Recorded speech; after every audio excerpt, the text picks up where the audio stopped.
That's me. That's actually me too. So thank you for the nice introduction. Thank you very much, Dr. Pollard, Montgomery College, for having me out to speak. So this is young Dan Hoffman, circa 1991-92, at a very rural Laurens, South Carolina high school. Laurens is a small town just outside of Greenville. I actually lived in a smaller town just outside of Laurens called Hickory Tavern. So back then, I had hair in the right places, and I was young and full of energy and life. And education was very, very different where I grew up. So in the school where I went to, especially junior high, hands-on education, maker spaces, being able to learn through creating, that took a very different form. It took the form of places like the cannery, or the Y building as we called it. The cannery was where, as it sounds, people canned and jarred things.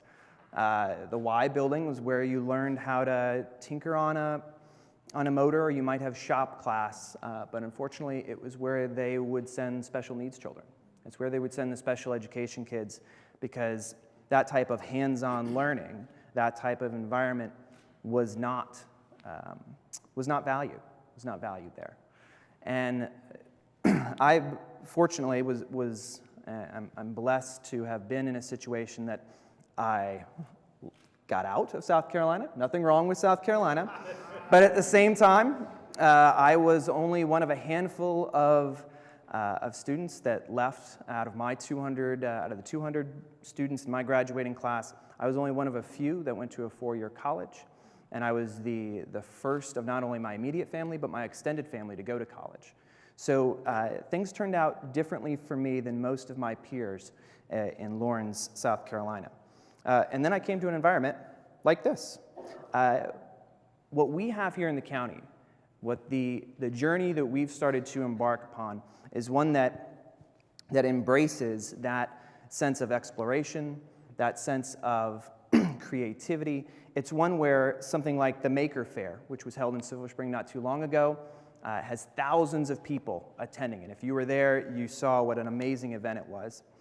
It's the type of community where we invest in places like the Kid Museum, which just opened up its prototype space this past weekend.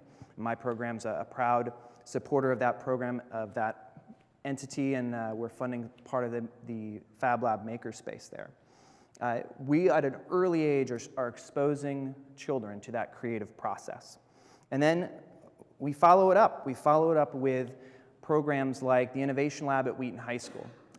The Innovation Lab at Wheaton High School is where I teach an experimental course in cooperation with Montgomery County Public Schools and the school and Wheaton High School. I have a small group of students, and we're teaching them, like I said, it's an experimental curriculum, but we're exposing them to real-world projects. They're working on projects that the county is actually grappling with. And they're meeting interesting people. Here they met Angie Goff from NBC4. We're having folks come in to talk to them about what it's like to operate in a real-world setting. It continues with things like the Fab Lab at Montgomery College, where no matter what point you're at in life, you have access to equipment, you have access to that hands-on environment, that hands-on experience, so that you can explore, that you can continue to learn. And that's the type of thing that in the county we need more of. If we're going to create an environment where hands-on learning experiences are embraced and valued. So I'm going to talk about a few different things that the county's doing as well to help encourage that. Here, this is a scene from the Chief Administrative Officer of Montgomery County. This is his conference room, where we set up a pop-up makerspace, a pop-up co-working space one weekend for county startups to build some specialized sensors. That's all part of the innovation program's Internet of Things initiative. In the next 4 to 6 weeks, I'm happy to announce that we're going to establish more spaces like this, more pop-up co-working spaces, where we start to understand how the Internet of Things and how technology and how local startups and students can play a role in the lives of everyday Montgomery County residents and give them spaces where they can create, where they can learn, where folks from different walks can come together and create and make. But all that needs to start early. All that needs to start with three basic things. It's not real sexy, but basic project management skills. The students in that innovation lab, they are learning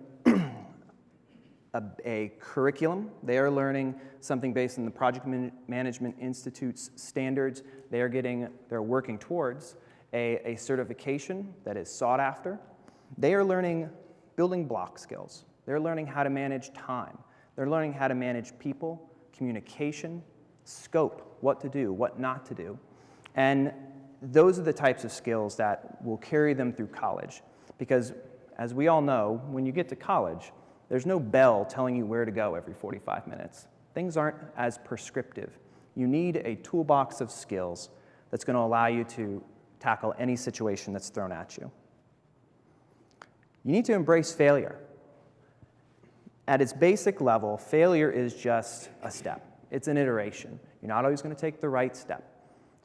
Teaching students to fail fast, to learn from it, is critical.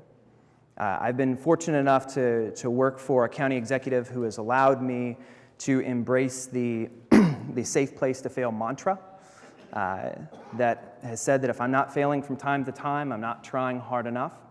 That's the type of lessons we need to incorporate into curriculum and we need to incorporate in learning. Comfort with uncertainty and ambiguity. The path is not always clear. When I was a management consultant, we looked for, when we went to hire folks, we looked for what we called mental athletes. That didn't mean they were particularly smart. It meant that they could adapt. It meant that they could work well in any situation, that they could work well in white space, as we called it. Because as a management consultant, they kind of throw you into a number of different circumstances. That comfort with ambiguity is something that our students need to get comfortable with, because the path won't always be clear. The path in life is never very clear, and there's always a degree of uncertainty that you have to be able to cope with. So what will these things result in? Students are going to view life as a series of projects, a series of challenges. If I had my way, the students in the Innovation Lab, or any of the students in Montgomery County, they'll view all the different challenges in life as just another thing to tackle. They'll view the new student that's been unceremoniously plucked from a different part of the world and dropped into Montgomery County as an opportunity, as something to embrace, as something to tackle in a good way, not as something to ostracize, not as something to bully, but they'll view it as a challenge. Resilient students. If you failed a few times, you know that there's going to be a next time. If you have failed a few times, you know that you have hope that there will be a next time. And that's what, at the end of the day, we need to start measuring students on. It's not about the score. It's not about where you end up, and I hate to be cliche, but it's about the approach. It's about the journey. It's, did they take a thoughtful approach to the problem, and what did they learn from it? And finally, kind and brave kids. All of the students in that prior slide, in the Innovation Lab, when I interviewed them, I asked them a question. I asked them to pick 2 words. I gave them a choice of 5. The 5 words were smart, creative, strong, kind, and brave. I asked them to pick the 2 that were most important to them and tell me why. Now, there wasn't a right or wrong answer. For the kids that didn't say kind and brave, it wasn't as if they got turned down. I was more interested in their thought process. How did they get to the words that were most important to them? But I was curious why students might choose kind and brave. If we do these 3 things, students will be able to tackle any challenge. They'll have a basic set of skills that will allow them to explore any path that they choose. If they've failed enough time, They'll have hope that will sustain them through all of life's downturns. But if they are kind and brave, then now we know all these students are smart enough to find happiness. All of them are creative, as long as we don't squash it. They all have different strengths. They all have a strength about them. But if they're kind and brave, they'll be brave enough to choose a path that might not be popular, but moves us all forward.